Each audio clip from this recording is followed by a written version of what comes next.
La tristezza del nostro saluto a Nadia è contrastata dalla forza di ritrovarci insieme come fratelli e sorelle. Così il vescovo di Vicenza Beniamino Pizziola ha iniziato la cerimonia funebre per Nadia De Munari, la suora laica barbaramente uccisa a Chimbote in Perù.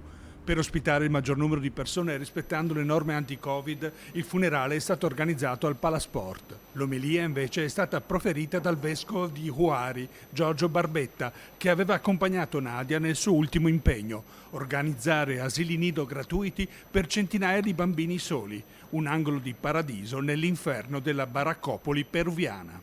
È successa una cosa più grande di noi, nel male e nel bene.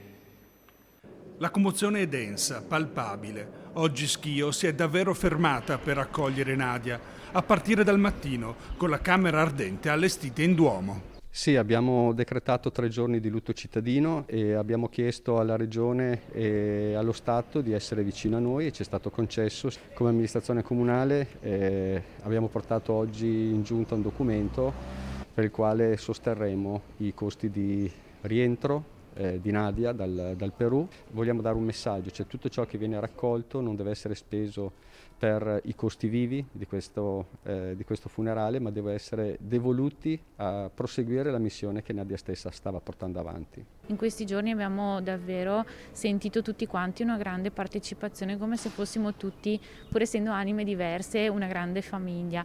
Non solo i volontari dell'Operazione Mato Grosso, ma anche tanti missionari, la Chiesa Vicentina, la Chiesa mondiale, vorrei dire, ecco, si sono fatti presenti, compreso Papa Francesco, con un messaggio alla famiglia. Faccio anch'io il gesto che faceva Nadia con i bambini quando salutava Dio perché era finito il momento della preghiera. Il gesto era questo.